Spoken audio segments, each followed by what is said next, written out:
मैं Toronto international airport पे था, टोरंटो पियर्सन इंटरनेशनल एयरपोर्ट पे किसी को ड्रॉप करने गया था। मेरे साथ एक महान भाव थे, वो भी पंजाब से ही थे, किसान परिवार से ही थे। और उस टाइम कोई किसान आंदोलन नहीं था, कोई अत्याचार नहीं था, कोई कानून नहीं था, कुछ नहीं था। एयरपोर्ट में जब वो जाते टाइम लाइन में खड़े थे, लाइन बहुत लंबी थी तो बातें करने लग गए। वो मेरे मित्र ही थे, अच्छे हैं, अभी भी हैं वो। तो उन्होंने नरेंद्र मोदी जी को गाली निकाली, अभद्र टिप्पणी की। तो मैंने उनको बोला कि मैंने कभी, मोदी जी तो अभी 2 साल पहले आए हैं, आपको इनसे क्या समस्या है भाई, आपने इतनी अभद्र टिप्पणी क्यों की? तो उन्होंने कहा कि नहीं नहीं नहीं, कोई बात नहीं, कोई बात नहीं, कोई बात नहीं। फिर जब हम वो एयरपोर्ट वाले क्रिया से खत्म होकर के जब हम रास्ते में थे गाड़ी में, तब मैंने उनसे सीरियस नोट पे पूछा, मैंने कहा आप बताओ तो सही, मेरे को पता तो लगे। जो बात उन्होंने बताई वो सुननी चाहिए। उन्होंने कहा कि प्रमोद भाई, ये व्यक्ति जो था, जिस हिसाब से भारत के अंदर अराजकताओं की सरकार चल रही थी, गठबंधनों की सरकार चल रही थी, कभी किसी को तोड़ लिया, कभी किसी को मोड़ लिया, जिस हिसाब की पॉलिटिकल इनस्टेबिलिटी थी उस देश के अंदर, हमें यह था कि जो रेफरेंडम हम 2020 में करवा रहे थे, जिस रेफरेंडम के लिए हमने 2020 रेफरेंडम के लिए पैसे इकट्ठे कर लिए थे, वो रेफरेंडम के टाइम हम खालिस्तान की नींव खोद देते और उसके अंदर पत्थर डाल देते। लेकिन इस व्यक्ति ने आकर के उसकी धज्जियां उड़ा दी हैं। मैंने कहा वो कैसे? कह रहा इसने भारत को एक पॉलिटिकल लीडरशिप दे दी है, इससे हमें प्रॉब्लम है। मैंने कहा, और उसने कहा कि इसने हिंदुओं को जातियों से ऊपर उठ करके और अपने देश के लिए और अपने राष्ट्र के लिए एक कर दिया है, इसलिए हमें इससे नफरत है। हमें इससे नफरत इसलिए है क्योंकि इसने हमें एक परमानेंट डैमेज कर दिया है। मैं कहा जी परमानेंट कैसे डैमेज कर दिया? उस टाइम योगी आदित्यनाथ भी आ चुके थे मुख्यमंत्री के तौर पे। तो मैंने कहा जी परमानेंट कैसे? कह रहा है आज दुनिया के सामने सबसे बड़ी प्रॉब्लम यह है कि दुनिया के किसी भी देश के पास लीडरशिप नहीं है, चाहे अमेरिका लगा लीजिए, फ्रांस लगा लीजिए, जर्मनी लगा लीजिए। कह रहा है इसने ना सिर्फ भारत को 15-20 साल के लिए अपने नेतृत्व में एक लीडरशिप दे दी है, बल्कि इसने second line of leadership, third line of leadership, even fourth line of leadership भी तैयार कर दी है। जैसे कि अमित शाह, योगी आदित्यनाथ, के अन्नामलाई जैसे लीडरशिप आ रहे हैं ना भाजपा के अंदर, और ईमानदार लीडर्स हैं। समस्या इस चीज से है, और समस्या सिर्फ इन भाई साहब लोगों को नहीं है जो ये बॉर्डर पे बैठे हुए हैं, शंभू बॉर्डर पे। इन पूरी दुनिया को यही समस्या है कि जहां की पूरी दुनिया लीडरशिप के लिए जूझ रही है, तरस रही है, कोई उनकी समस्याओं को एड्रेस करने वाला लीडर नहीं है। और भारत को इतना स्ट्रांग लीडर कैसे मिल गया? समस्या इस चीज से है। तो पर्सनली जो आम ये लोग नफरत कर रहे हैं, वो तो इस वजह से नफरत कर रहे हैं कि हमारे मंसूबों पे पानी फिर गया। उसने एक बात और मेरे को बड़ी महत्वपूर्ण कही उस वक्त, कह रहा है कि हम तो ये सोच के बैठे थे कि इन अराजकता सरकार और ये गठबंधन की सरकारों की वजह से 2020 ज्यादा से ज्यादा 2025 में हम भारत को सिविल वॉर में धकेल देते। मैंने कहा सिविल वॉर में? मैं कहा तुमको क्या फायदा था सिविल वॉर से? उन्होंने कहा कि सिविल वॉर में अगर भारत चला जाता तो हम अपना हिस्सा तोड़ के अलग कर लेते, हम अपना देश, अपना खालिस्तान अलग बना लेते। लेकिन इस नरेंद्र मोदी ने, उसने फिर गाली निकाली। इस नरेंद्र मोदी ने वो सिविल वॉर आगे धकेल करके और 50 साल आगे लेकर के चला गया है। मैं कहा होगी, मतलब करा होगी, लेकिन यह है कि हमारे जीवन काल में नहीं होगी। समस्या यहां है। स्वामीनाथन कमेटी की रिपोर्ट तो 2004 में आई थी, मनमोहन सिंह खुद सरदार था, क्यों नहीं लागू कर दी 10 साल के अंदर? कोई पूछने भी आया था कि साहब स्वामीनाथन रिपोर्ट आपके पास आई है और आप जरा लागू कर दीजिए इसको? कोई पूछने तक नहीं आया।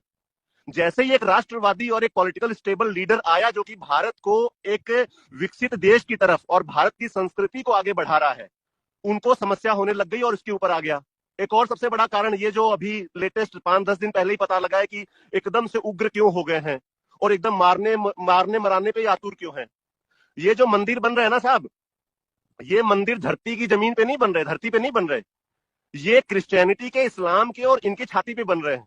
जिस हिसाब से भारत का युवा के अंदर चेतना आ रही है, जिस हिसाब से छोटे छोटे लड़के धर्म की बात करने लग गए हैं, सनातन की बात करने लग गए हैं, इन लोगों को समस्या ये है कि हम ये जो शंभू बॉर्डर पे बैठे हुए हैं, कि जिस हिसाब से सनातन बढ़ रहा है, ये हमें अपने आप के अंदर संभालेगा।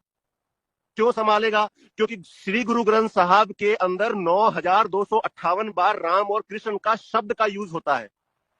अब उस शब्द का यूज होता है तो उसके रेफरेंस में 2-2 4-4 लाइनें भी होंगी। कल्ला तो ये तो है नहीं कि एक शब्द लिख दिया और बात खत्म।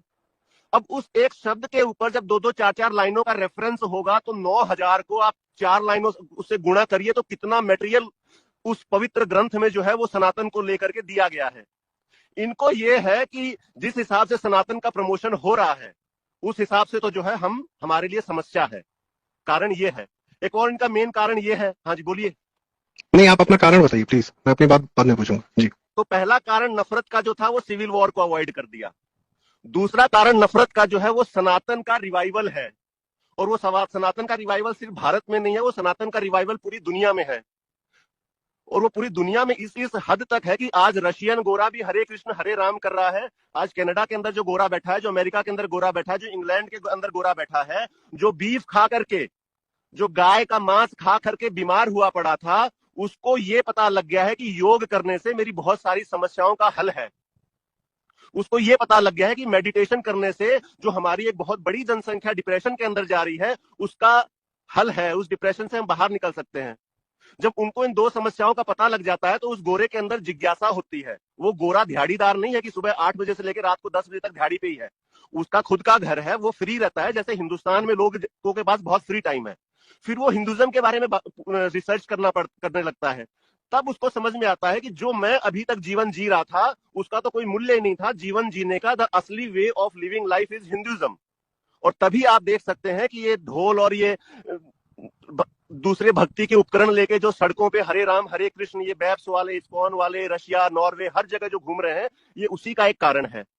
तो इन लोगों को ऐसा लगता है कि ये सारा कुछ जो रिवाइवल हो रहा है ये नरेंद्र मोदी की वजह से हो रहा है, न कि 80 करोड़ हिंदुओं की वजह से। क्योंकि 80 करोड़ 100 करोड़ हिंदू तो 2014 के पहले भी थे, लेकिन वो कहां पड़े हुए थे, उनको कोई नहीं पूछ रहा था।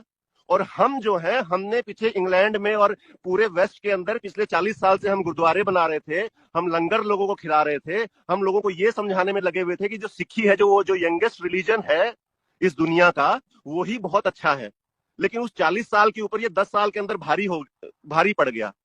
इन्होंने तो लाखों गोरे जो है हरे राम हरे कृष्ण कर रहे हैं, लेकिन हम तो 10 गोरे भी नहीं इकट्ठे कर पाते। समस्या यहाँ है। लो भाई, स्पेन में खड़े हैं और यहाँ पे हरे कृष्णा हो रहा है। और अंग्रेजों ने भी हिंदुज्म को अपना लिया और इसी का प्रचार प्रसार कर रहे हैं। बार्सिलोना स्पेन में खड़े हैं और आप मेरे पीछे जो दृश्य देख पा रहे हैं, यहाँ पे आपको सारे के सारे हरे कृष्णा हरे रामा गाते हुए दिखेंगे। और ये देखिए, शाम का समय है और अंग्रेजों ने छोटे कपड़े पहनने छोड़ दिए हैं। भारतीय वेशभूषा में आप इनको देखोगे। लड़कियों ने साड़ी पहन रखी है और नौजवानों ने यहाँ पे धोती कुर्ता पहन रखा है। ये देखिए जी आप, वाह जी वाह। अगर ये देखिए जी, बार्सिलोना शहर है स्पेन का। और ये देखिए, दबा के प्रचार प्रसार हो रहा है। तो आपको ही प्राउड फीलिंग है तो लाइक शेयर फॉलो, पूरी दुनिया घूमने के लिए भाई के साथ जुड़ जाओ।